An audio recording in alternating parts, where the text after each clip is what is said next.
গর্ভধারিণী মা সন্তান প্রসব হওয়ার আগে আগে গর্ভপাত করে ফেলবে, আর কোনো খবর থাকবে না। একজন স্তন্যদায়ী তার স্তন্যপায়ীকে পাওয়ার কথা ভুলে যাবে। আকাশকে আল্লাহ রাব্বুল আলামিন সেদিন গুটিয়ে দিবে। একটা মানুষ পৃথিবীর বুকে যেমনি করে তার লিখিত দপ্তরকে গুটিয়ে নেয়, এমনি ভাবে সবকিছু আল্লাহ ক্লোজ করে নেবে। জোরে জোরে বলুন আল্লাহু আকবার। পাহাড়ের অস্তিত্ব খুঁজে পাওয়া যাবে না। ও বন্ধু, পৃথিবী নিশ্চিহ্ন হয়ে যাবে, শুধুমাত্র থাকবে আল্লাহর আরশ।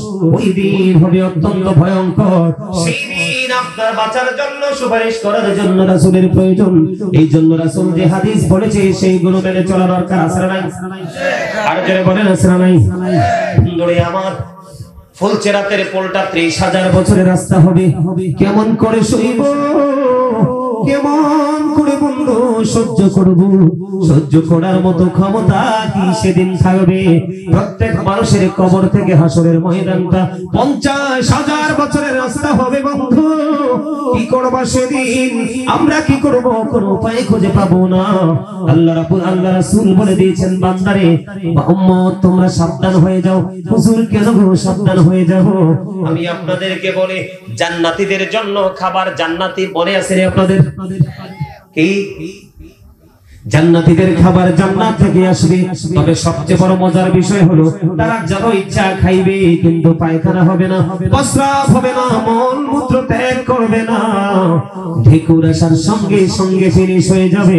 আমি তারই সাথে সাথে যদি জাহান্নামী পাপী মুনাফিকদের কথা বলি, শরাবখোরদের কথা বলি, জেনাখোরদের কথা বলি, নেশাখোরদের কথা বলি, ব্যভিচার যারা করে তাদের কথা বলি, সুদ যারা খায় তাদের কথা যদি বলি, অন্যায় অপরাধে যারা লিপ্ত আছে তাদের কথা যদি বলি, সবগুলোকে মিলিয়ে জাহান্নামীদের জন্য আল্লাহ বরাদ্দ করে রেখেছেন বন্ধু একটা খাবার। সেই খাবারটার নাম হলো তিনাতুল খাবার।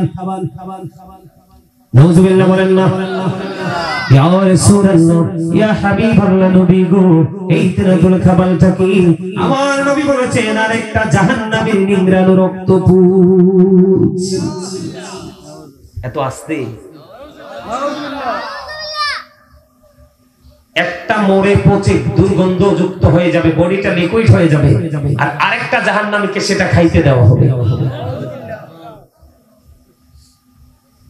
শুধু এখানে ক্ষান্ত নয়, মানুষ যখন পরিশ্রম করে ক্লান্ত হয়ে যায়, হয় কি হয় না? বিশেষভাবে ক্লান্ত হয়ে যায়, পানির তৃষ্ণা লাগলে পানি খুঁজতে থাকে। আপনার আমার প্রাণের নবী জানিয়ে দিয়েছেন, ওরে পৃথিবীর আমার পৃথিবীর লোভে পড়ে তোমরা কত অন্যায় অপরাধ করছো। আল্লাহ রাব্বুল আলামিন সূরা আলে ইমরানের 185 নম্বর আয়াতের শেষ অংশে বলে দিয়েছেন, ওয়ামাল হায়াতুদ দুনিয়া ইল্লা মাতাউল গুরুর। দুনিয়ার জীবন একটা ধোঁকা, একটা প্রতারণা। এই ধোঁকার মধ্যে থাকে তোমরা ইবাদতের মধ্যে পড়ে, অন্যায় অপরাধের মধ্যে পড়ে আছো।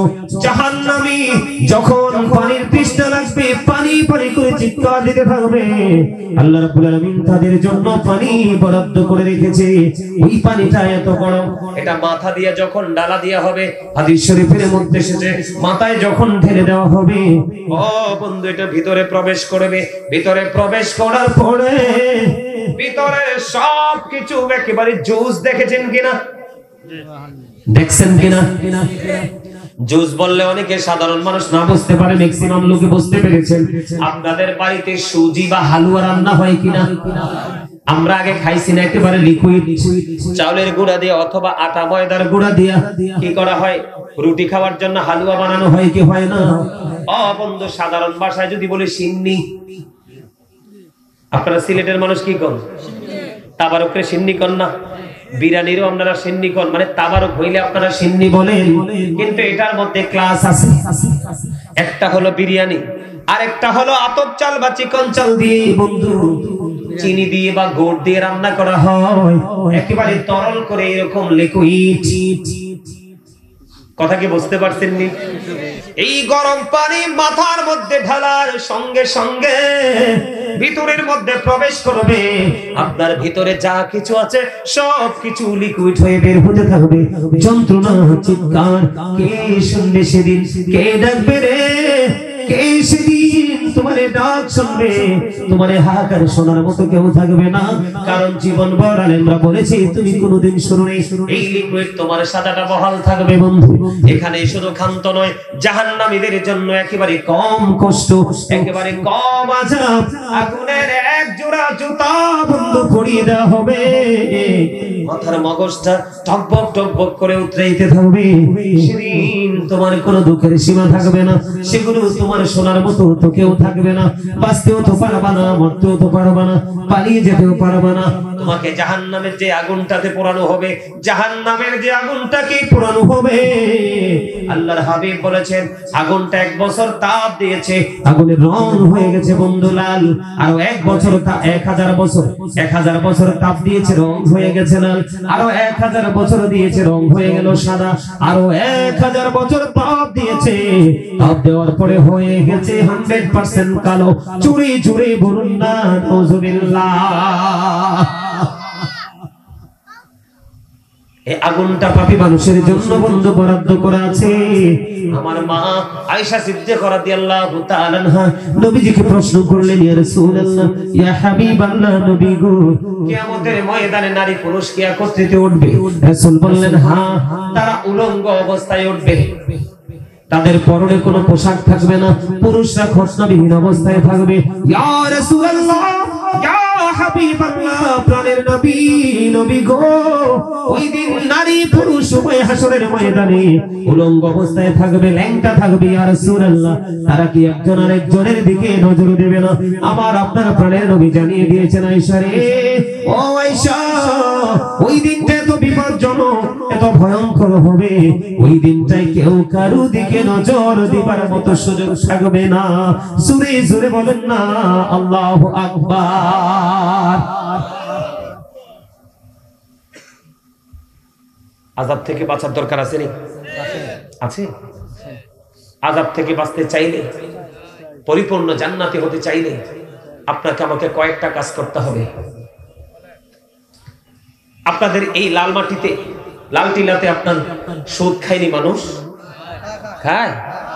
ও মা, এটা খিতামাত মাতুরে বা তা খিতা কইলা আছে? হ্যাঁ, আল্লাহর নবী মেরাজে গেছে। এখন তো সমষ্টিগতভাবে পুরোটা বলে ফেললাম একসাথে, সময় আমার বাঁচানোর জন্য, তারপরও 1.5 ঘন্টা চলে গেছে। আমি আপনাদেরকে বলি একবার সিম্পল ভাবে, যারা সুদ খায় তাদের অবস্থা, আল্লাহর হাবিব যখন মেরাজে গেলেন, জাহান্নামের দিকে নজর দিয়ে চাইয়ে দেখে এক একটা মানুষের পেট এক একটা ঘরের মতো বড় বড়।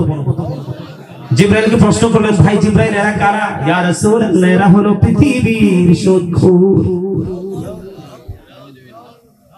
বুখারী শরীফের মধ্যে সেটা হাদিস কানা, আমার নবী বলেছেন, কেউ যদি 10টি টাকা দিয়ে একটা জামা কিনো, 9 টাকা তোমার পবিত্র হালাল, 1টি টাকা মাত্র সুদের ঘোষের অপরাধে আল্লাহর হাবিব জানিয়ে দিয়েছে 1টি টাকা 9 টাকার সাথে যুক্ত হওয়ার কারণে সবগুলো নাপাক হয়ে গেছে।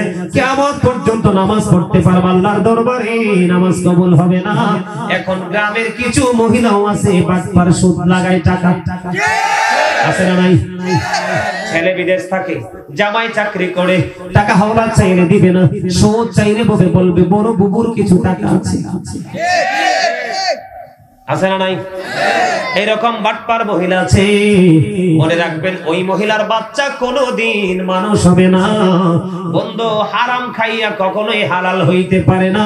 তেঁতুল গাছ লাগাইলে যেমনি নারকেল ধরে না, তেমনি বেয়াদবের ঘর থেকে কখনোই ভদ্রতা আশা করা যায় না। আপনাদের সমাজে গান বাদ্যযন্ত্র আসেনি? আরো জোরে বলেন, আসেনি? ও বন্ধু, আরেকটা ভয়ঙ্কর খবর শুনেন, এখন গান বাজনা ছাড়া বিয়ে তো হয় না। আরো জোরে বলেন। আমি আজকে বলে দিই, মসজিদের ইমাম সাহেবকে বলবো, সেই বাড়িতে গান হবে সেই বাড়ির সীমানায় পাড়া দিবেন না। গান বাদ্যযন্ত্র, মিউজিক, এগুলো কিয়ামতের আলামত। আল্লাহ রাসূল বলেছেন, the music and musical instruments will be increased. গান বাদ্যযন্ত্র কিয়ামতের পূর্বক্ষণে বেড়ে যাবে। এটা হলো কিয়ামতের আলামত। এটা টোটালি হারাম। যেখানে হারাম কাজ হয় কখনোই পবিত্র কাজ হতে পারে না, এটা জায়েজ নাই। তবে এটার বিপদটা কি আমি আপনাদেরকে ছোট্ট করে বলি। আল্লাহর হাবিব বলেছেন কিয়ামতের পূর্বক্ষণে এক শ্রেণীর মানুষের চেহারাটা বিকৃত হয়ে যাবে, মাটির মধ্যে গ্রথিতকরণ করা হবে। ইয়া রাসূলুল্লাহ, তারা কি তাওহীদ মানবে না? নবী বলেছেন হ্যাঁ মানবে। তারা কি রিসালাত মানবে না? নবী বলেছেন হ্যাঁ মানবে। ওয়া ইয়াসুমুন ওয়া ইয়াহুজ্জুন ওয়া ইউসাল্লুন, তারা রোজা রাখবে, তারা হজ করবে, তারা নামাজও পড়বে। ইয়া রাসূলুল্লাহ, তারপরেও কি তাদের এই সাজাটা বহাল থাকবে? নবীজি বললেন হ্যাঁ, তারপরেও তাদের এই সাজা বহাল থাকবে। তার কারণ হলো তারা মদের আসর বসাবে, গান বাদ্যযন্ত্র মিউজিক বাজাবে, জোরে জোরে নাউজুবিল্লাহ। আল্লাহর হাবিব বলেছেন মাঠে পানি দিলে যেমনি ফসল তৈরি হয়, ঠিক তেমনি ভাবে গান মানুষের হৃদয়ে নোংরামি তৈরি হয়। আরে আমার কথা না, রাসূলের কথা। রাসূলের কথা সত্য না মিথ্যা? আরো আগে ইংলিশ কবি বলে গেছেন হি ওয়াজ ভেরি ট্রুথফুল, তিনি সত্যবাদী ছিলেন আমার রাসূল। সুবহানাল্লাহ। তাহলে গান বাদ্যযন্ত্র প্রেমিক হওয়া যাবে না? যাবে। কখনোই গান বাদ্যযন্ত্র প্রেমিক হইন না বন্ধু, এটাকে ছেড়ে দিতে হবে। আপনাদের এই দিকে লাল টিলার ওই দিকে কেউ কারো জায়গা দখল করেনি, মানে করার মতো চিন্তা ভাবনা করে না লোক আসেনি? নাই, মাশাআল্লাহ, এই দিক দিয়ে ভালো আছে। তারপরে আপনাদেরকে বলে রাখি, আল্লাহর হাবিব বলে দিয়েছেন কেউ যদি জোর করে কারো কাছ থেকে 1 বিঘা পরিমাণ জায়গা দখল করে নেয়, আল্লাহর হাবিব তিনি বলে দিয়েছেন কাল কিয়ামতের ময়দানে তার গলার মধ্যে 7টা পৃথিবী মালা বানাইয়া ঝুলিয়ে দেওয়া হবে। এটাকে তাকে বহন করে করে চলতে হবে। জোরে জোরে কন্না নাউজুবিল্লাহ। এই অপরাধ করা যাবে? করবেন? সব অপরাধ থেকে বাঁচতে হলে আপনাকে বড় একটা জিকির করতে হবে। সেই জিকিরের নাম হলো সালাত। ইংলিশে যদি বলি প্রেয়ার। আমি আপনাদেরকে বলি জুমার দিনে কেউ যদি রাসূলকে ভালোবেসে মাত্র 80 বার দরুদ পড়ে 80 বছরের সগীরা গুনাহ মাফ। সুবহানাল্লাহ। দাইলামি শরীফের মধ্যে সে হাদিস খানা, হাদিসের রাবী হলেন হযরত আনাস রাদিয়াল্লাহু তাআলা আনহু। আপনার আমার প্রাণের নবী তিনি বলে দিয়েছেন কেউ যদি রাসূলের সাথে প্রেমে ডুবে লাগাইয়া প্রতিদিন মাত্র 1000 বার যদি দরুদ পড়তে পারো, আল্লাহ রাসূল বলেছে আল্লাহ রাব্বুল আলামিন জানিয়ে দিয়েছেন সে জান্নাত না দেখা পর্যন্ত তার মরণ হবে না। সূরা আনকাবুতের মধ্যে এসেছে আল্লাহ বলেছেন ইন্নাস সালাতা তানহা আনিল ফাহশাই ওয়াল মুনকার, নামাজ মানুষকে খারাপ কাজ থেকে বাঁচায় রাখে, শুধু খারাপ কাজ থেকে বাঁচায় না বন্ধু। হাদিস শরীফের মধ্যে এসেছে আপনার আমার প্রাণের নবী একদিন শীতের দিনে বের হলো, বের হওয়ার পরে গাছের দিকে তাকায়া দেখলেন পাতাগুলো বিরামহীন ভাবে ঝরে ঝরে পড়ছে। নবীজি গাছের ডাল ধরলেন, ডাল ধরে ডাক দিলেন হে আবু জর, উত্তর দিলেন লাব্বাইকা ইয়া রাসূলুল্লাহ। আমার নবীজি ডাক দিয়ে বললেন হে আবু জর, তুমি চাইয়া দেখো শীতের কারণে গাছের পাতাগুলো শুষ্ক হয়ে ঝরে ঝরে পড়ছে। আল্লাহর প্রিয় বান্দা নামাজের মাধ্যমে আল্লাহর কুদরতি কদমে যদি সিজদা লাগাই দিতে পারে রে, ওই শীতের দিনের গাছের পাতার মতো তার জীবনের সবগুলো গুনাহ ঝরে পড়ে যায়। আর ওয়াজের দরকার আসেনি? ওয়াজের দরকার আর নাই? এই যে নামাজ, এর চেয়ে বড় নিয়ামত আর কিছু হতে। নামাজ আপনাকে খারাপ কাজ থেকে বাঁচায় রাখবে, সকল নোংরা কাজ থেকে বাঁচিয়ে রাখবে, এবং যত নামাজ পড়বেন জীবনে যত গুনাহ করবে সবগুলো গুনাহ আস্তে আস্তে করে ঝরে যাবে। এই ওয়াজে যথেষ্ট না? আর জীবনে ওয়াজ শোনা লাগবে হেদায়েতের জন্য, আর জীবনে ওয়াজ শোনা লাগবে হেদায়েতের জন্য। যদি বুদ্ধিমান মানুষ হন, এই ওয়াজ কিন্তু আজ বুদ্ধিমান মানুষের জন্য, বুদ্ধিহীন মানুষের জন্য নয়। বুঝিনি?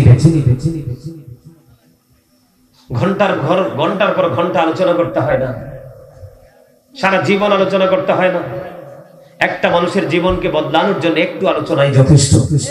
যার হেদায়েত মিলে একটুতেই মিলে, আর যার মিলে না জীবন করলেও। বুঝে আসছে কথা? আপনার এই মাহফিল, আমাকে কানে কানে একজনে বলছিল, কে জানি, যে হুজুর আমাদেরকে একটু কালেকশন করবেন। এটা কি প্রতিষ্ঠানটা কিসের? মসজিদের জন্য এই কালেকশন আমি করতে চাই একটু আপনাদের সামনে। আপনারা কি এই ওমা মনু কমে যাইতে আছেন?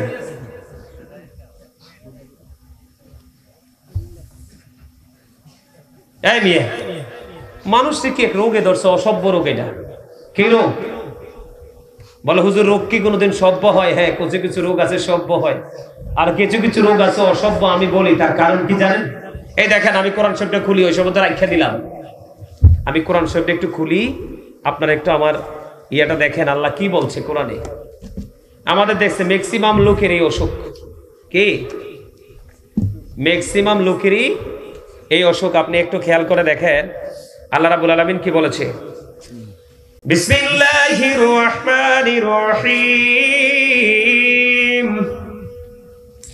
আল্লাযীনা ইউমিনুনা বিল গায়বি ওয়া ইউকিমুনাস সালাতা ওয়া মিম্মা রাযাকনাহুম ইউনফিকুন। সূরা বাকারার 2 নম্বর আয়াত। আল্লাহ রাব্বুল আলামিন বলতেছে, সাবধানে ওরাই কারা? যারা অদৃশ্যে বিশ্বাস করে, গায়েবকে বিশ্বাস করে এবং সালাত কায়েম করে। অমিম্মা রাযাকনাহুম ইউনফিকুন। আল্লাহ বলেছেন, আল্লাহ যে সম্পদ দিয়েছে, দৌলত দিয়েছে, তা থেকে তা দান করা। তাহলে আপনি হবেন ঈমানদার। এই মিয়া ইসলাম আপনাকে বলে নাই সবগুলো দান করেন, বাড়ি বিক্রি করে দেন। এটা ইসলাম বলে নাই। শিক্ষা নেন আমার নবীর কাছ থেকে। বাস এপারেও বাঁচতে হবে, ওপারেও বাঁচতে হবে। ঠিক কিনা বলেন?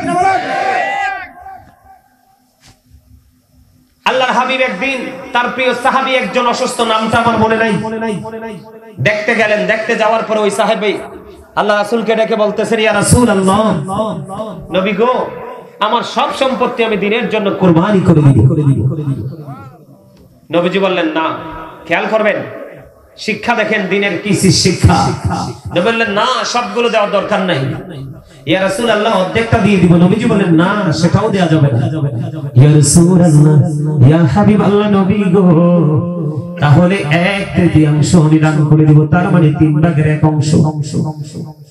ইয়া রাসূলুল্লাহ, ইয়া হাবিবাল্লাহ, নবী গো, আমি 1/3 3/1 অংশ দান করে দিব। নবীজি বললেন, হ্যাঁ, তুমি এটা করতে পারো। সুবহানাল্লাহ বলেন না?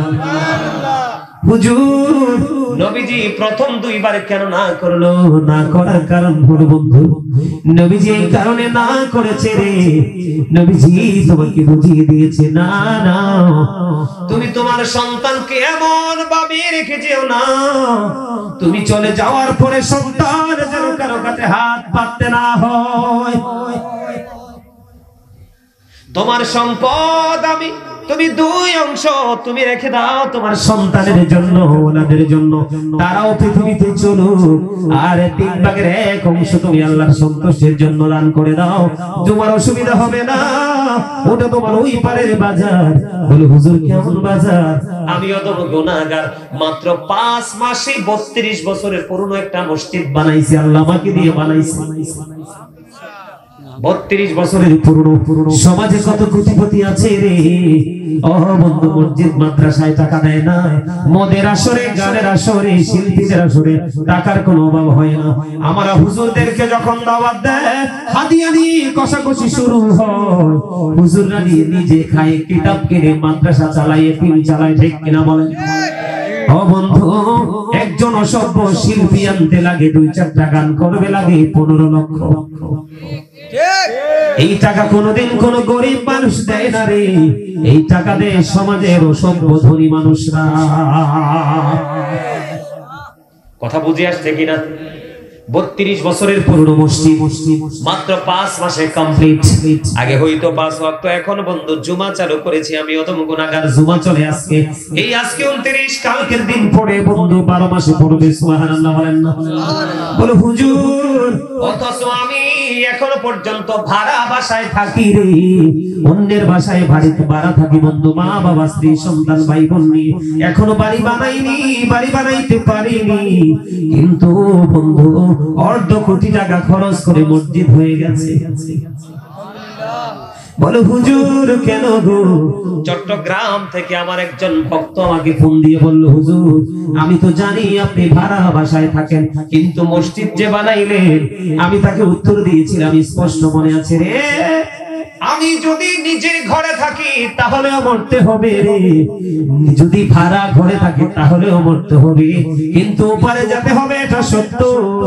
আমার নবীজি জানিয়ে দিয়েছে রে আমার পাগল উম্মতেরা, পৃথিবীর বুকে যদি কেউ তোমরা আল্লাহর ঘর, জান্নাতের বাগান বাইতুল্লাহ বানাইতে পারো, মসজিদ বানাইতে পারো, হোক এইটা পাকা দালান, হোক বা টিন দিয়ে, হোক বা মাটি দিয়ে, হোক বা বড়, হোক বা ছোট, যেটাই যেই কন্ডিশনে হোক না কেন, তুমি যদি পৃথিবীর বুকে কোন আল্লাহর ঘর, জান্নাতের বাগান বানাইতে পারো, আল্লাহ রাব্বুল আলামিন নিজে কুদরতি ভাবে তোমার জন্য জান্নাতে ঘর বরাদ্দ দিয়ে দিয়েছে।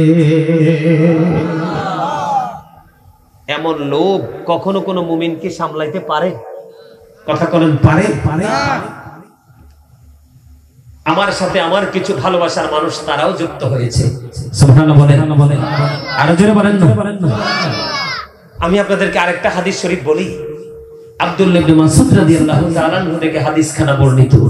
আমার নবীজি একদিন সাহাবায়ে কেরামদেরকে ডেকে ডেকে বললেন, তোমাদের মধ্যে কেউ কি আছো যে নিজের সম্পদের চাইতে ওয়ারিসের সম্পদ বেশি পছন্দ করো?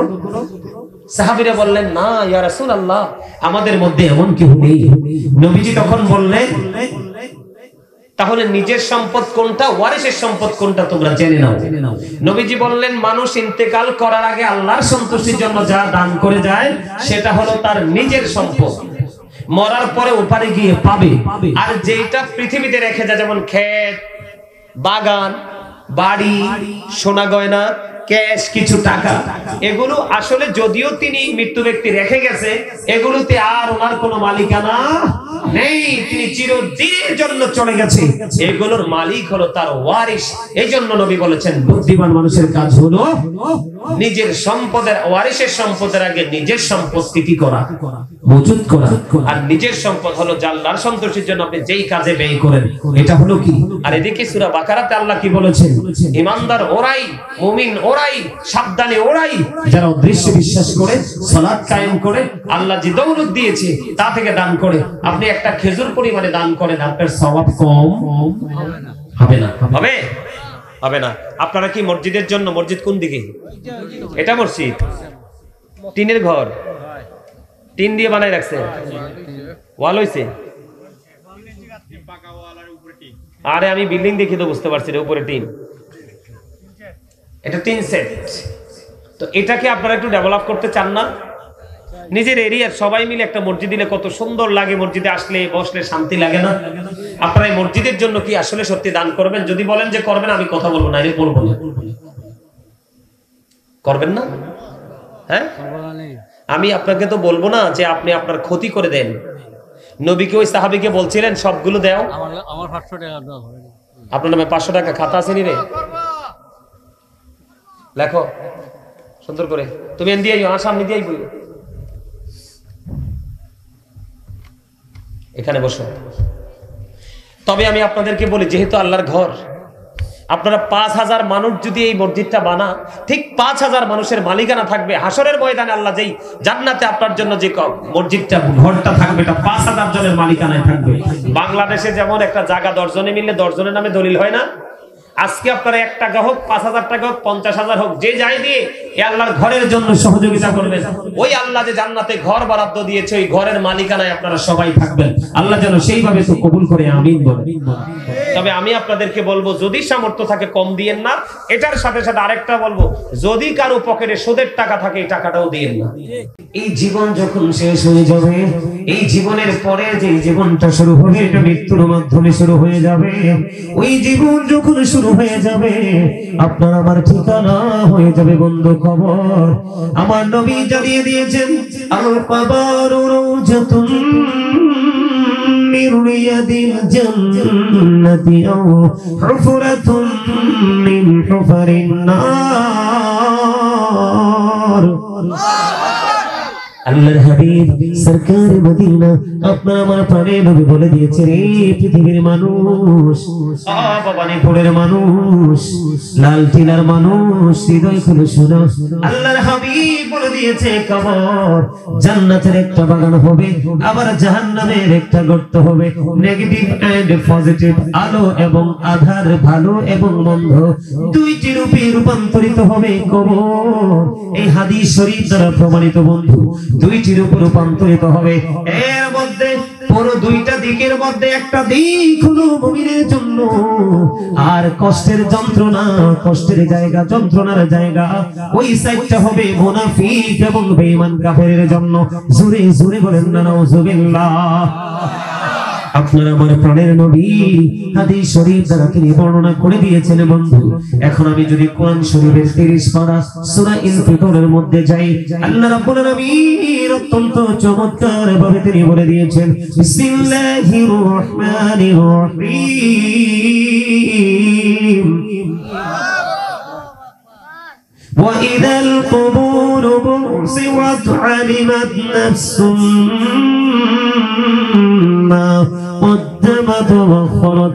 আল্লাহ রাব্বুল আলামিন বলে দিয়েছে, কবরটা যখন ওপেন হয়ে যাবে, আপনার আমার জীবনে কে কি করেছি আর কি করিনি সব কিছু আমরা বন্ধ প্র্যাকটিক্যালি দেখতে পাবো। আপনার আমার সামনে সবগুলো দৃশ্যমান থাকবে, কোনো কিছুই সেদিন অদৃশ্য করা হবে না। বন্ধুরে আমার, এই জন্য আমি আয়াত আপনাদের সামনে তুলে ধরেছি, এই জন্য তুলে ধরেছি, তার কারণ হলো আমরা হয়তো মনে করি মানুষকে ফাঁকি দিতে পারলে মনে হয় বেঁচে গেছি, ঠিক কিনা বলেন? আমরা হয়তো মনে করি সৃষ্টিকে ফাঁকি দিতে পারলে বেঁচে গেছি। না না বন্ধু, আল্লাহ রাব্বুল আলামিন কোরআনে বলেছেন, ওয়া ইন্না আলাইকুম লাহাফিজিন কিরামান কাতিবিন। জোরে জোরে বলেন আল্লাহু আকবার।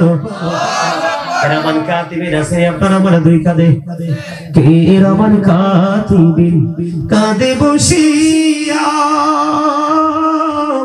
সকল কর্ম লিখিতেছে হুকুমনিয়া, আল্লাহর হুকুমনিয়া।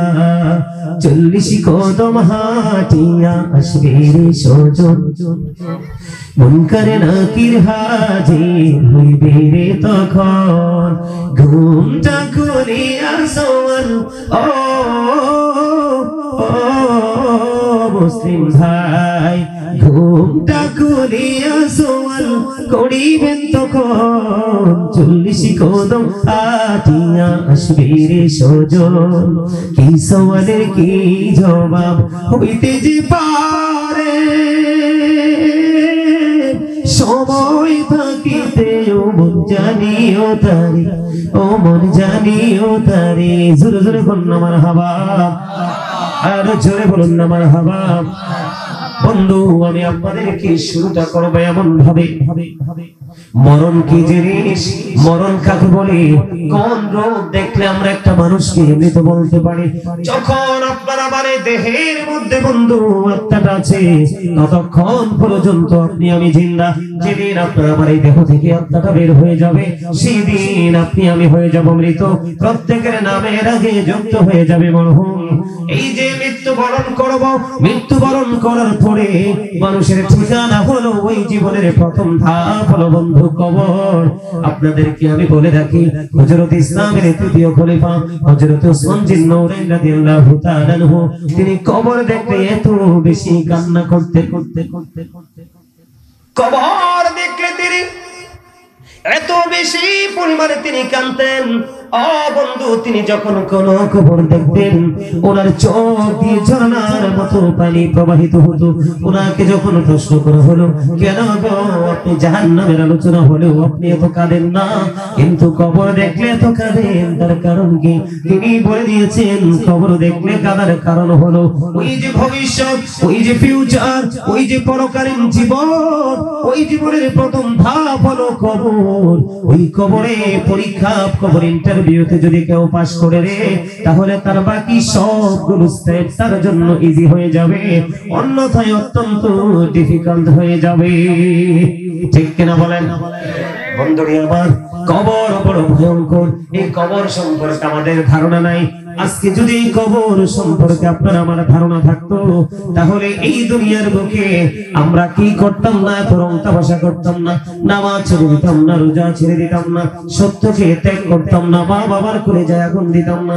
পৃথিবীর যত মানুষ আল্লাহ রাব্বুল আলামিন সৃষ্টি করেছে, একজন আর একজনের করে যায় আগুন দিতাম না, একজন আর একজনের হক বন্ধ নষ্ট করতাম না। আজকে সুদের মাধ্যমে একজন দুস্থ মানুষ, অসহায় মানুষের রক্ত চুষে দিতাম না। ঠিক কিনা বলেন? এগুলো কি করতাম আমরা? এগুলো আমরা কখনোই করতাম না। আমি আপনাদেরকে বন্ধু ছোট্ট করে কবরটা দিয়ে শুরু করতে চাই।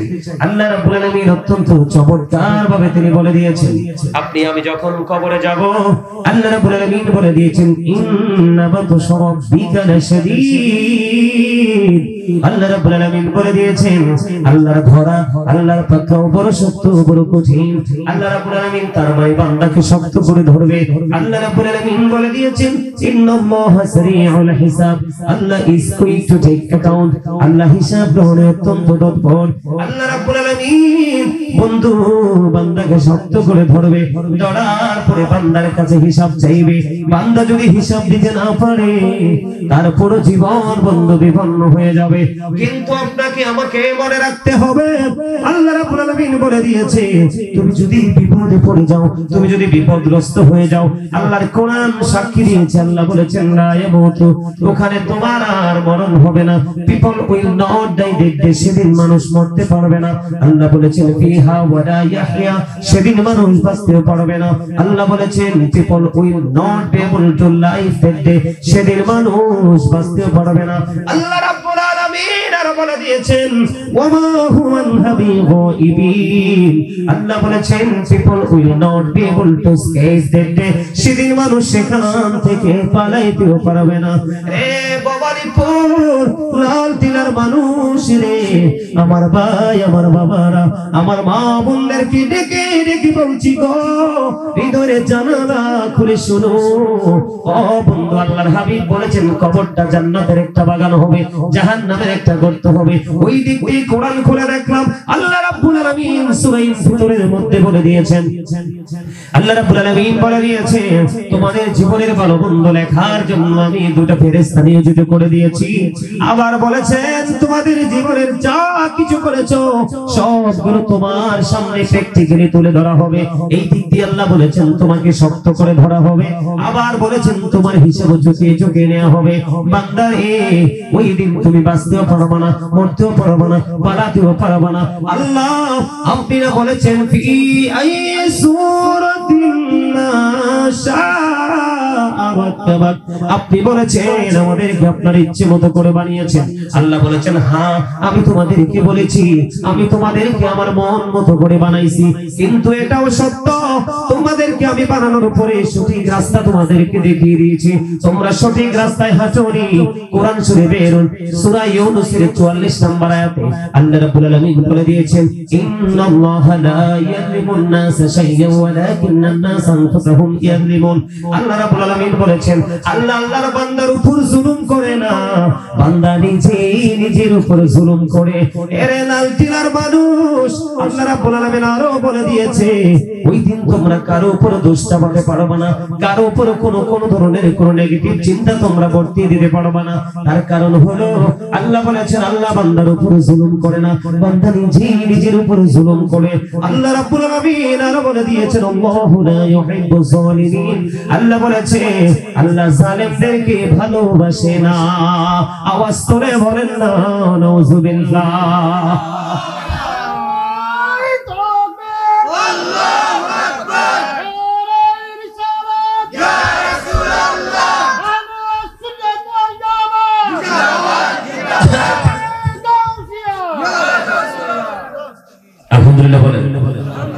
জোরে আমার কথা বুঝতে অসুবিধা হয়? খেয়াল করবেন কথাগুলো অত্যন্ত গুরুত্ব দিয়ে। আল্লাহ রাব্বুল আলামিন সূরা ইনফিতরের মধ্যে বলেছে মানুষকে আল্লাহর মন মতো করে বানিয়েছে। আল্লাহ কয় মন মতো করে তোমাদেরকে বানিয়েছি, বানানোর পর আমার মন মতো একটা রাস্তা তোমাদেরকে হাঁটার জন্য দিয়েছি। ইন্নাদ দীনা ইনদাল্লাহিল ইসলাম, তোমাদেরকে আমি ইসলাম ধর্ম দিয়ে দিয়েছি। কিন্তু তোমরা সুন্দর করে বানাইলাম, তোমরা সুন্দর ছিলে না। সুন্দর রাস্তা দেখিলাম, সেই সুন্দর রাস্তায় তোমরা হাঁটলা না। এই জন্য তোমরা নিজের উপর নিজে জুলুম করেছো। আল্লাহ বলেছেন যারা নিজের উপর নিজে জুলুম করতে থাকে, আল্লাহ বলেছেন আল্লাহু লা ইউহিব্বুজ জালিমিন, আল্লাহ ওই জালেমদেরকে পছন্দ করেন না, ভালোবাসেন না। এর লালচিনার মানুষ সবচেয়ে বড় দুঃখজনক হলো, সবচেয়ে বড় অনুতাপের বিষয় হলো আল্লাহ রাব্বুল আলামিন বলে দিয়েছে ওয়া মালিজ জালিমিন মিন আনসার। আপনারা জীবনের কোনোদিন ওয়াজ শুনেন নাই? এখানে তো লেখা 15তম বার্ষিক সুন্নি মহাসম্মেলন, এই বছর সব 15 বছর চলে। কোরআন শরীফ পড়লে যে আল্লাহু আকবার বলতে হয় এটা বুঝেন না? হ্যাঁ, এই আপনারা তো মিয়া কৃপণ, আল্লাহ কৃপণ, মানুষ দেখতে পারে না। আপনি কি মনে করছেন আপনাকে আল্লাহ জবান দিয়েছে ভোট বাদাম খাওয়ার জন্য, দোকানপাটে বসে বসে চা খাওয়ার জন্য, হ্যাঁ, অপ্রাসঙ্গিক অগ্রহণযোগ্য কথা বলার জন্য, কি করার জন্য? এটাই তো জানেন না। আল্লাহ আপনাকে আমাকে জবান দিয়েছে। আল্লাহ বলেছেন ফাযকুরুনি আযকুরুকুম, remember me then I will remember you. তোমরা আমাকে স্মরণ করো, আমি তোমাদেরকে স্মরণ করব। তার মানে আপনাকে আমাকে আল্লাহ জবান দিয়েছে আল্লাহর জিকির করার জন্য। সুবহানাল্লাহ, জোরে বলেন না সুবহানাল্লাহ। এই তাবারুক দিয়ে দাও, এই তাবারুক দিয়ে দাও, মুনাজাত দিয়ে চলে যাই। হ্যাঁ, আমনে তো কোন তো দাদা এরা কথা কয়নি, কোন তো আস্তে আস্তে কইব। তা আমনে যদি কোন আস্তে আস্তে কইব, তাই কইলে তো চলে কইতো না। আপনারা কি আস্তে বলবেন নাকি মানানসই রেখে বলবেন?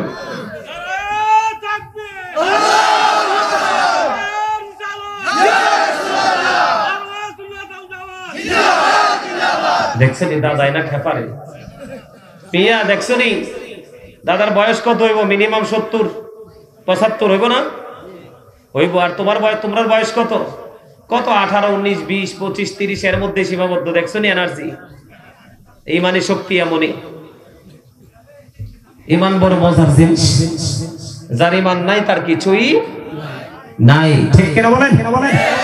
আমি মাঝে মাঝে আমি ধারাবাহিকভাবে আলোচনা করতে থাকবো, আপনারা আমার সাথে আওয়াজ দিবেন, তখন ওয়াজের মজা আসে। আরে ভাই আপনি এখানে আসছেন, আপনি যদি কিছু করে না যেতে পারেন, নিজেকে প্রশ্ন করবেন রাস্তায় হেঁটে হেঁটে, আরে ওয়াজে তো গেলাম, কি করলাম? কিছুই তো করতে পারে নাই। তো নিজের মধ্যে যদি এই ফিলিংস আসে যে আমি কিছু করতে পারি নাই, তাইলে কিছু পাওয়ার আশা করাও তো কি যায়? আমার কথাগুলো একটু গভীরভাবে খেয়াল করেন। আপনি অবসর হয়েছেন, ভালো লাগে না, তখন আপনি রাসূলের প্রেমে, আল্লাহর প্রেমে পরে গাইতে থাকেন, দেখবেন অটোমেটিক্যালি হৃদয়ে প্রশান্তি আসবে। ঠিক কিনা বলেন? আরে জোরে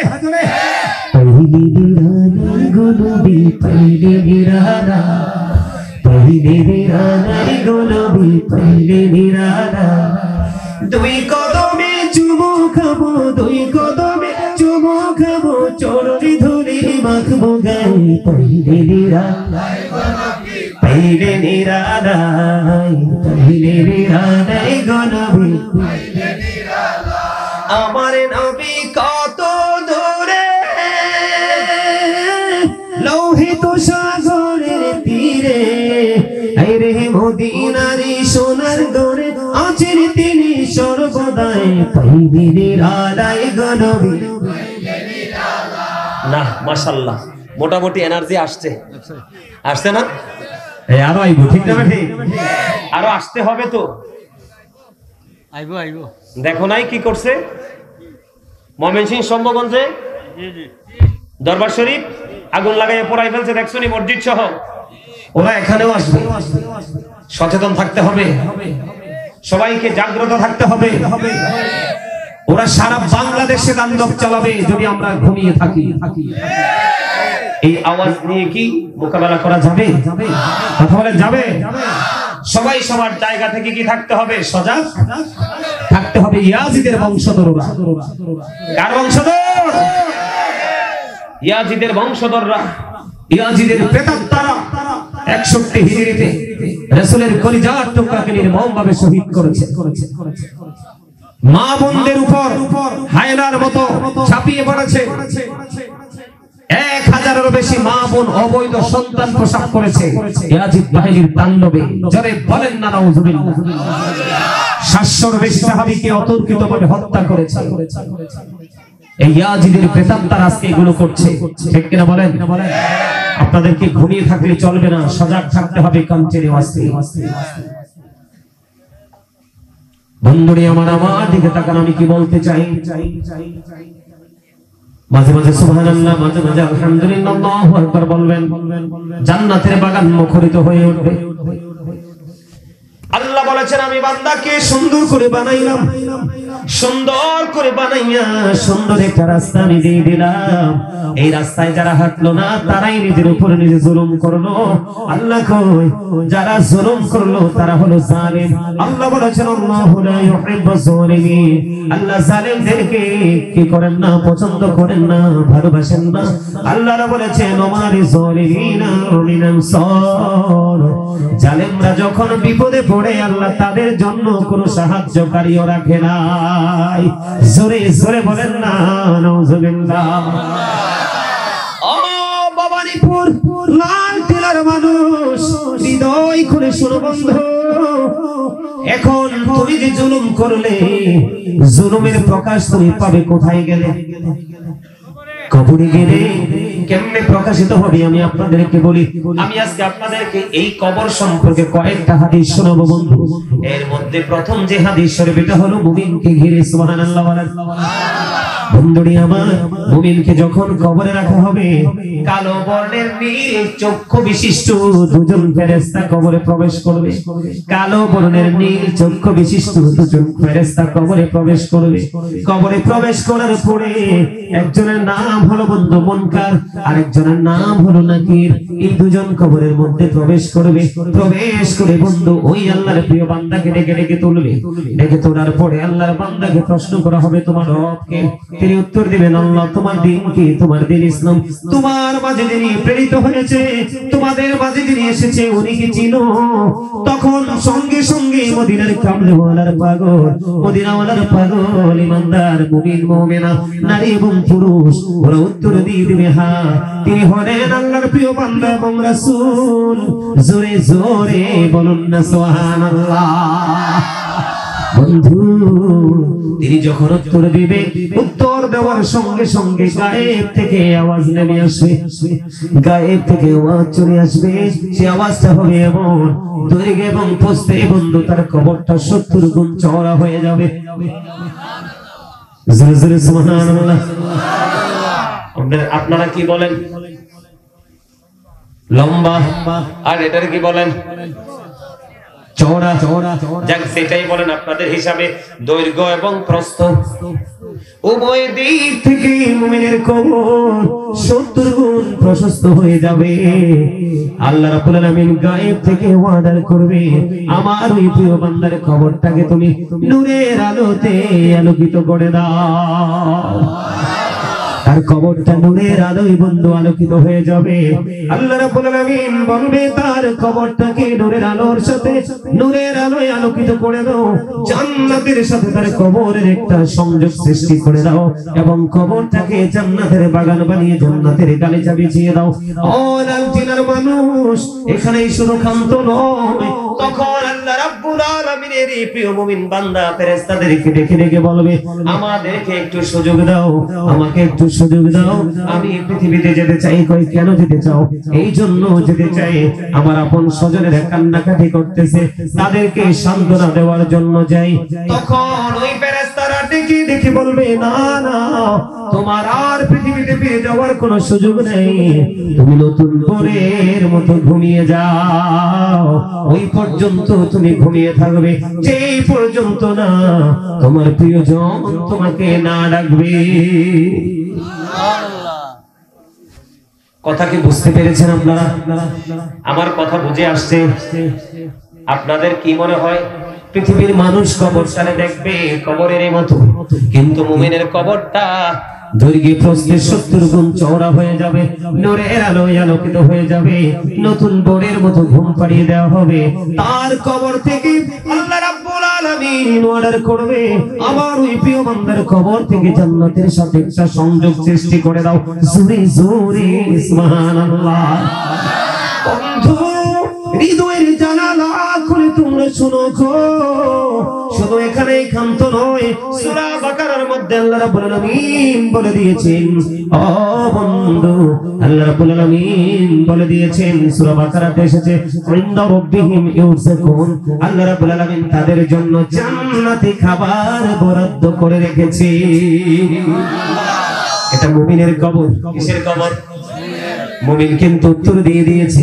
অন্য হাদিসের মধ্যে এসেছে, তাদেরকে যখন প্রশ্ন করা হবে, মুমিনকে যখন প্রশ্ন করা হবে, সঙ্গে সঙ্গে সে উত্তর দিয়ে দিবে।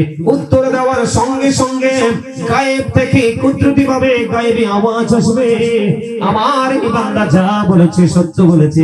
তাকে ফেরেশতারা প্রশ্ন করবে, তুমি এটা জানলে কি করে? ওই আমি আল্লাহর কিতাব থেকে জানতে পেরেছি। তখন ওই গায়েবী আওয়াজ আসবে, তার এই বক্তব্যকে সমর্থন করবে। আর ফেরেশতারা বলবে, আমরা জানতাম তোমার উত্তরটা এমন মধুময় হবে। আরো জোরে বলেন না সুবহানাল্লাহ। আমি আপনাদেরকে বলি, এই যে জিকির আপনি করতেছেন না, আমি বারবার বলি জিকির করেন বন্ধু। আল্লাহর হাবিব একদিন বন্ধু সফরে বের হলো, খেয়াল করবেন, আল্লাহর হাবিব একদিন সফরে বের হলো, সাহাবায়ে কিরামদেরকে নিয়ে হঠাৎ করে প্রতিমধ্যে তিনি থমকে দাঁড়িয়ে গেলেন। দাঁড়িয়ে তিনি বন্ধু খেজুরের দুটো ডাল দুটো কবরের মধ্যে এনে গেড়ে দিলেন। ইয়া রাসূলুল্লাহ, ইয়া হাবিবাল্লাহ, নবী গো, এই কবর দুইটার মধ্যে খেজুরের ডাল কেন আপনি গেড়ে দিলেন? ইয়া রাসূলুল্লাহ, আমার নবীজি বললেন, এই কবর দুইটার মধ্যে আযাব চলতেছে। নাউযুবিল্লাহ। ইয়া রাসূলুল্লাহ, ইয়া হাবিবাল্লাহ, প্রাণের নবী, নবী গো, কবর দুইটার মধ্যে আযাব হয় আমি বুঝতে পারলাম, কিন্তু খেজুরের ডাল কেন আপনি গেড়ে দিলেন? ইয়া রাসূলুল্লাহ, এখানে আপনার আমার জানার দরকার আছে। খামখেয়ালি করে করে বন্ধু আমরা অনেক অন্যায় করে ফেলি। বন্ধুরে আমার, আমি আপনাদেরকে বলি, দুইটা কবরের মধ্যে আযাব হওয়ার কারণ হলো, একটা হলো সুগুলখুর, মানুষের গোপন কথা শুনে শুনে চায়ের দোকানে বসে বসে বন্ধু প্রকাশ করে দিছে। কিছু মহিলা আছে এলাকার মধ্যে, বেকার মহিলা, অসভ্য মহিলা আছে না নাই? এই বাড়ির কথা ওই বাড়িতে, ওই ঘরের কথা এই ঘরে আছে না নাই? এইরকম চুগুলখুর আছে, যার কারণে সমাজ এবং বাড়ি ঘর বন্ধু অশান্তির মধ্যে থাকে, আছে না নাই? আল্লাহর হাবিব বলেছেন, একটা কবরের মধ্যে আযাব হচ্ছে এই কারণে, ওই কবরবাসী সে পৃথিবীতে ঘুরে ঘুরে চুগুলখুরি করেছিল।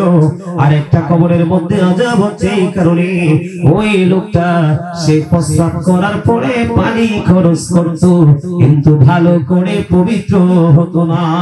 এখনকার বর্তমান সময়ের যুবক ছেলেদের মধ্যে এটা দেখা যায়, এমন সভ্য একটা প্যান্ট পরে, জিন্স প্যান্ট, এটা পরার পরে সামনের দিক দিয়ে লজ্জাস্থান দেখা যায়, পিছনে নাম বিশেষ করে সবচেয়ে বড় আফসোস লাগে, নামাজ যাইয়া রুকু যখন দেয় বন্ধু পিছন দিক দিয়ে তার পুরো লজ্জাস্থানটা দেখা যায়।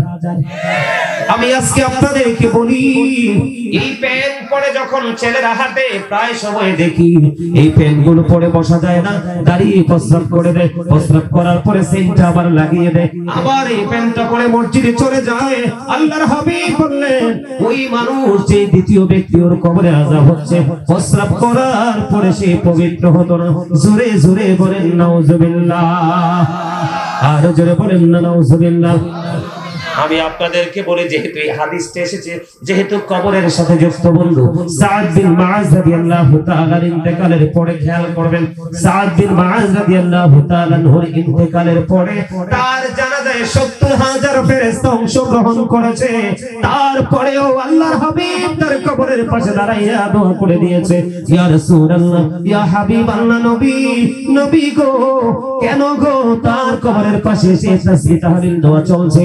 আমার নবীজি একটা ডাক দিয়ে বললেন, কারণ হলো সাদ বিন মুআজ রাদিয়াল্লাহু তাআলা আনহুর জীবনে এত বেশি নেক আমল ছিল, এত বেশি আল্লাহর গোলামি ছিল, এত বেশি আল্লাহর গোলামি করেছে, আল্লাহ তার প্রতি এত বেশি খুশি হয়েছে 70,000 ফেরেশতা তার জানাজায় অংশগ্রহণ করেছে, কিন্তু তারপরেও তার কবরের মধ্যে আযাব হওয়ার সম্ভাবনা আমি নবী দেখতে পেয়েছি। ইয়া রাসূলুল্লাহ, ইয়া হাবিবাল্লাহ, নবী কেন গো?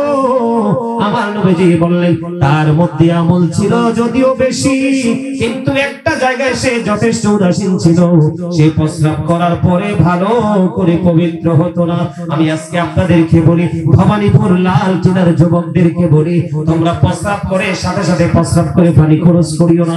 আজকে আমি তোমাদেরকে বলে দিলাম, তুমি প্রস্রাব করার পরে অনেক দূর পর্যন্ত হাঁটার পরে একটু চেক মাটির টুকরা বা টিস্যু নিয়ে দেখবা তোমার প্রস্রাব আরো এক ফোঁটা চলে এসেছে।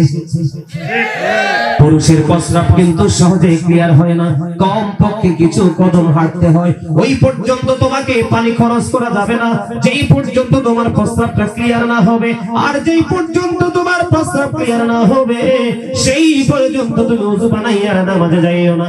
একটা নামাজ 4 রাকাত, তুমি যদি শেষ রাকাতেও বসো তারপরেও তোমার নামাজ জামাতের সওয়াব তুমি পেয়ে যাবা, কিন্তু যদি তোমার শরীর এবং পোশাক দুটোই যদি নাপাকি হয় প্রথম রাকাতে অংশগ্রহণ করলেও তুমি কোনো সওয়াব পাবা না।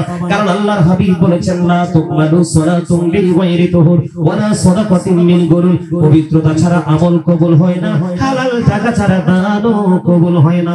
জোরে জোরে বলুন না আল্লাহু আকবার, আর জোরে বলুন আল্লাহু আকবার।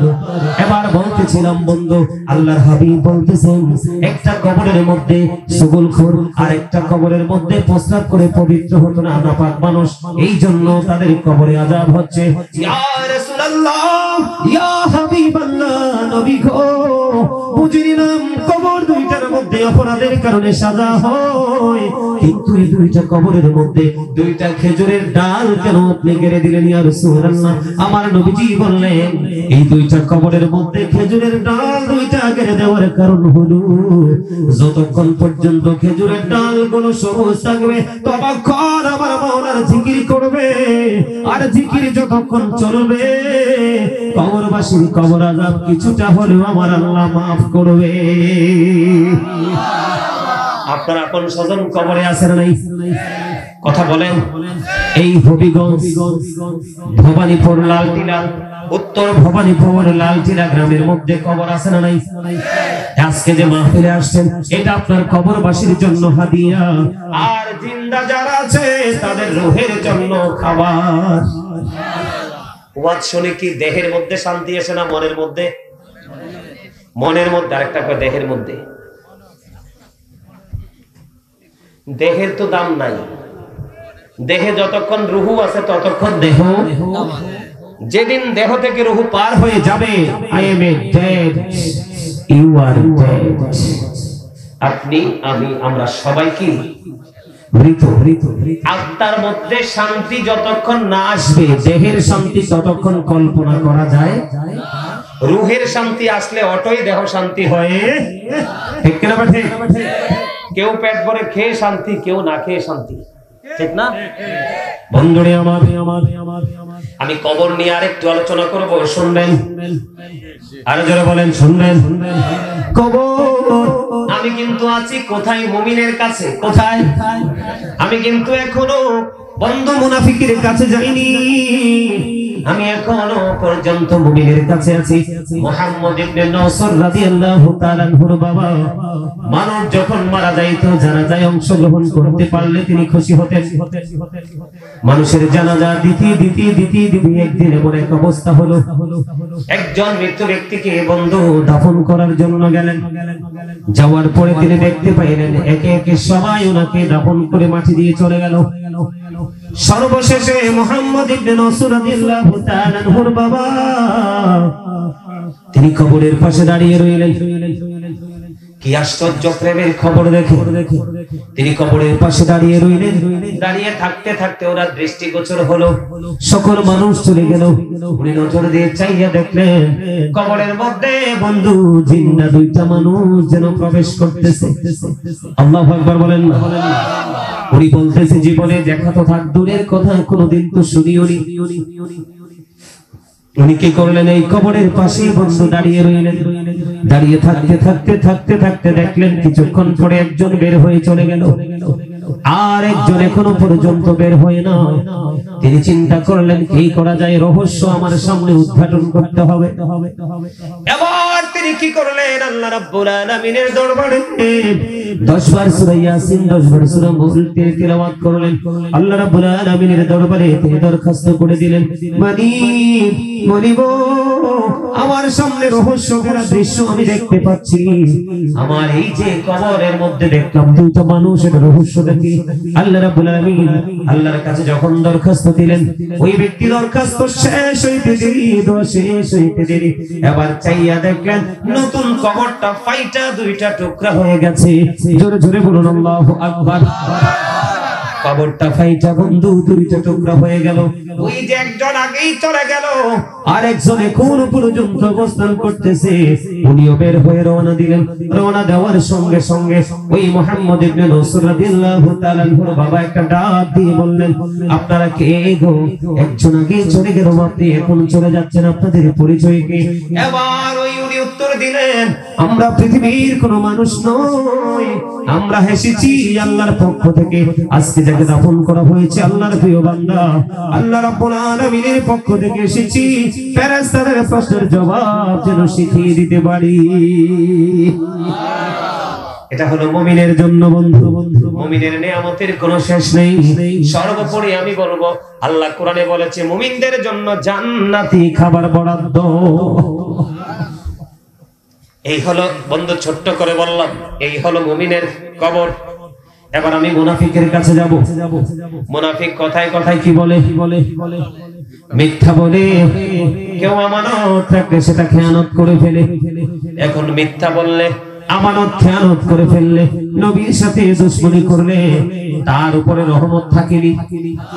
আমি আপনাদেরকে বলি, ওই ইমানদারের মতো যখন মুনাফিককে প্রশ্ন করা হবে, মুনাফিককে প্রশ্ন করার পরে মুনাফিক সঠিক কোনো উত্তর দিতে পারবে না। ওনাকে যখন বলবে নবী সম্পর্কে, তিনি সঠিক উত্তর দিতে পারবে না। মানুষ যা বলতো তিনিও তা বলবে, মানুষ যা মন্তব্য করত তিনিও তা মন্তব্য করতেন। তিনি সঠিক কোনো উত্তর দিতে পারলেন না। আমার দিকে তাকান, মুনাফিকের চরিত্রটা কেমন হবে কবরে? মুমিনের কবর দৈর্ঘ্যে প্রস্থে 70 গুণ চওড়া। মুনাফিকের কবর এমন অবস্থা হবে, মুনাফিক যখন উত্তর দিতে পারবে না, ওই গায়েব থেকে মালিক অর্ডার করবে, মাটি মাটি রে, ওই মুনাফিককে তুমি ছাড় দিও না, মুনাফিককে তুমি এমন ভাবে চাপা দাও, মাটিটা চারপাশ দিয়ে এমন ভাবে বন্ধু চাপা দিবে, পাঁজরের একটা হাড়, এদিকে তাকান, পাঁজরের একটা হাড় আরেকটা হাড়ের ভিতর ঢুকে যাবে। জোরে জোরে নাউজুবিল্লাহ। কি হয়ে যাবে? হাড় মানে আড্ডি, আড্ডি বাংলা কথা কি? একটা আড্ডি আর একটা আড্ডির মধ্যে ঢুকে যাবে। আল্লাহর কুদরতে মাটি চারপাশ দিয়ে এমন ভাবে চাপ দিয়ে ধরবে, চিৎকার হাহাকার কেউ শুনবে না সেদিন। কারণ ওই যে আমি একটু আগে বলেছি, আল্লাহ জালেমকে, অত্যাচারীকে আল্লাহ ভালোবাসে না। তারা বিপদে পড়লে তাদের জন্য কোনো সাহায্যকারীও রাখে না। সারা জীবন আমার নবীর সাথে দুশমনি করেছে, নবী ওয়ালা আলেমদের কথা দিয়ে এনকার করেছে, তাদের সাথে বেয়াদবি করেছে। বন্ধু, মাটিকে যখন বলা হবে মাটি চাপ দিয়ে দিবে, চাপের সঙ্গে সঙ্গে তার হাড় গুলো একত্রিত হয়ে যাবে। হাদিস শরীফের মধ্যে এসেছে, আল্লাহ রাসূল বলেছেন তাদের এমন ভাবে হাড় গুলো ঢুকে যাবে, চিৎকার করবে। বন্ধু, এই কবর থেকে ওই হাসর পর্যন্ত তার এই সাজাটা বহাল থাকবে। কিন্তু বলেছি, ওই যে বলেছিলাম মনে আসেনি, লা ইয়ামুতু, মরতে পারবে না, ফিহা ওয়ালা ইয়াহইয়া, বাঁচতেও পারবে না, ওয়া মা হুম আন গায়বিন, পালাইতেও পারবে না। ওই দিক দিয়ে আল্লাহ রাব্বুল আলামিন তিনি বলে দিয়েছে, ইন্নাল মুনাফিকিনা ফিদ দারকিল আসফালি মিনান নার। আল্লাহ বলেছেন, the hypocrites will be in the lowest place of hell. Allah বলেছেন মুনাফিকরা জাহান্নামের একেবারে সর্বনিম্ন লোকাল প্লেসে থাকবে। জোরে জোরে বলুন না নাউজুবিল্লাহ।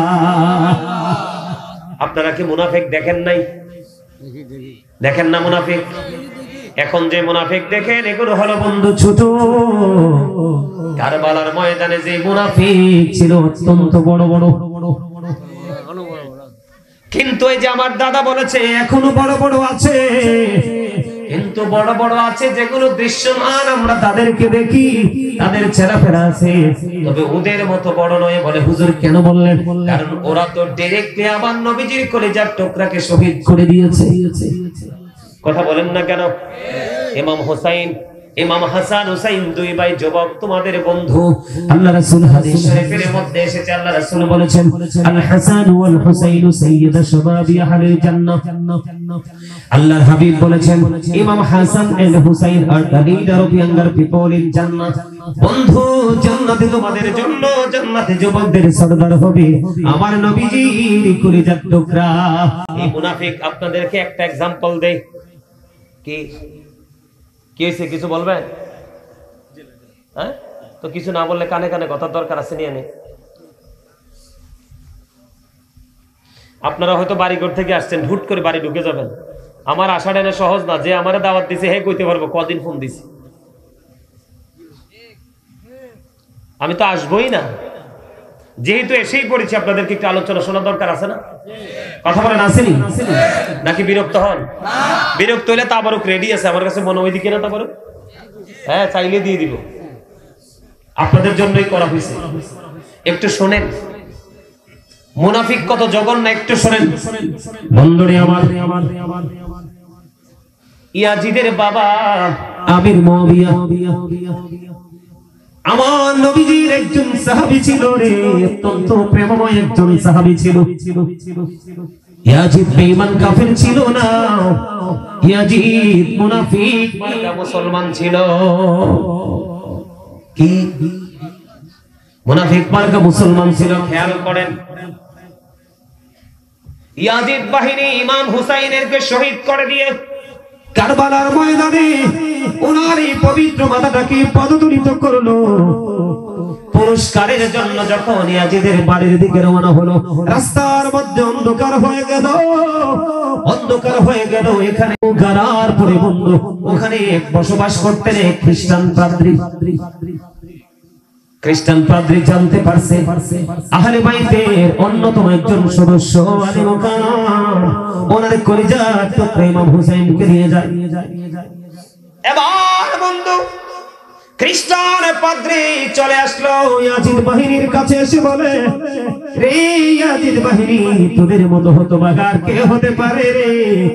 নবীর কলিজার টুকরাকে তোরা নির্মমভাবে শহীদ করে দিলি।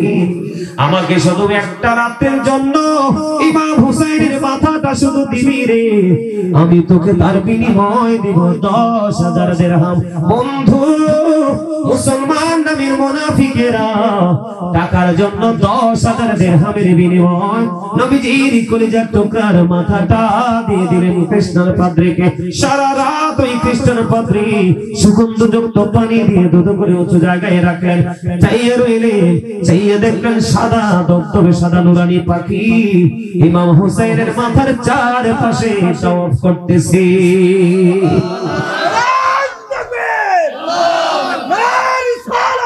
রাসূলুল্লাহ জিন্দাবাদ, জিন্দাবাদ, জিন্দাবাদ, জিন্দাবাদ,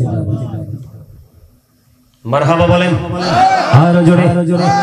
এই ঘটনাটা ছোট্ট করে বললাম, আরো মজা করে বলতে পারতাম, কারণ আমার আলোচনাটা অন্যদিকে। আমি আপনাদেরকে বুঝিয়েছি এই জন্য তারা টাকার জন্য সব করতে পারে। মুনাফিক এক কাপ চায়ের জন্য সব করতে পারে, ঠিক কিনা বলে? এই জন্য বন্ধু মুনাফিক বড় ভয়ঙ্কর, এদের থেকে বেঁচে থাকতে হবে। সবচেয়ে বড় ভয়ঙ্কর মুনাফিক হলো আমার নবীর প্রেমের বাণিজ্য যারা চায়ের বিনিময় করে, তাদের কবর হবে এত ভয়ঙ্কর, মাটি তাকে চাপ দিবে, তার কান্না কেউ শুনবে না, তার চিৎকার কেউ শুনবে না, তার হাহাকার কেউ শুনবে না। সবাই বন্ধু তাকিয়ে থাকবে রে, কারণ কি লাভ হবে আমি অন্যজনকে দোষে, সব পেয়েছি আমি আমার আপন কর্ম দোষে। ঠিক কিনা বলেন বন্ধুরে আমার? মুনাফিকের অবস্থা এমন হবে। এবার বন্ধু আমি যাব একটু কাফেরের কাছে। আল্লাহ কোরআনে বলেছে ওয়াইদাত লিল মুত্তাকিন, মুত্তাকিনদের জন্য বরাদ্দ জান্নাত, তাদের কবরটা জান্নাতের অংশ হয়ে যাবে। আল্লাহ বলেছেন উইদ্দাত লিল কাফিরিন, কাফিরদের জন্য বরাদ্দ হলো জাহান্নাম। ওই কাফিরদের জন্য কবরটাও জাহান্নামের একটা অংশ হয়ে যাবে। জোরে জোরে কোন নাউযুবিল্লাহ। কাফেরকে যখন প্রশ্ন করা হবে তারা বলবে না আদ্রি জানি না। প্রশ্ন করা হবে না আদ্রি জানি না, আবার প্রশ্ন করা হবে না আদ্রি জানি না। বন্ধু জানি না বলতে বলতে তার কবরের মধ্যে মিনিমাম 99টা সাপ সেদিন বরাদ্দ থাকবে। কয়টা? 99টা সাপ বন্ধু বরাদ্দ থাকবে। ওই 99টা সাপ বন্ধু প্রতিদিন তাকে সবল মারতে থাকবে, বিশেষ যন্ত্রণায় ছটফট ছটফট করবে। বাঁচতেও পারবে না, মরতেও পারবে না, পালাইতেও পারবে না। কিন্তু বন্ধু যারা মুসলমান, কর্মের রেজাল্টটা পার হওয়ার পরে তারা একটা সময় জান্নাতি হয়ে যাবে, নবীজির সুপারিশ আল্লাহ কবুল করে নেবে। কিন্তু বেঈমান কাফেররা অনন্তকাল তারা জাহান্নামে থাকবে। এই জন্য বলছি বন্ধু, আল্লাহ কোরআনে বলেছে ইন্নাল কাফিরিনা কানু লাকুম আদুব্বাম মুবিনা। আল্লাহ বলেছেন the heretics are the eternal enemy of the believers। ইমানদারদের প্রকাশ্য শত্রু হলো বেঈমান কাফেররা। আজকে মানুষ মুনাফিক হয়ে বেঈমানদের দেখানো লালসায়। কথা বুঝেন না আপনারা? এই যে আপনাদের এলাকার ছেলেদের মাথার চুল কাটার স্টাইলটা কি ঠিক না ঠিক? কথা কয় না ঠিক না ঠিক? কারোর মাথার তালু বাবুই পাখির বাসা, কারো কানের গোড়াটা ডিজিটাল রেল লাইনের মতো, আবার কারো মাথাটা ধান জারার কুলার মতো লম্বা। আছে না নাই? এত ডিজাইন আসলো কোত্থেকে? ওই যে বেঈমান কাফেররা ঢুকাইছে। পুরুষের জন্য পোশাক আল্লাহর কোরআনের মধ্যে এসেছে। আল্লাহ রাব্বুল আলামিন বলেছেন লিবাসুত তাকওয়া যালিকা খায়র। আল্লাহ বান্দাকে 3 শ্রেণীর পোশাক দিয়েছে, একটা লজ্জাস্থান ঢাকার, আরেকটা হলো সাজের, আরেকটা হলো তাকওয়ার। যেই তাকওয়ার পোশাকটা উপর দিয়ে থাকবে নাভি বরাবর, আর নিচের দিক দিয়ে থাকবে টাকনোর উপরে। এই কন্ডিশনে পোশাক পরা ইমানদার পুরুষের জন্য ফরজ। এখন দেখেন ছেলেরা যে জিন্স প্যান্ট পরে নাভির প্রায় 2-3 আঙ্গুল নিচে, আবার টাকনোর নিচে, এই পোশাক একজন ইমানদারের জন্য কখনোই বৈধ নয়।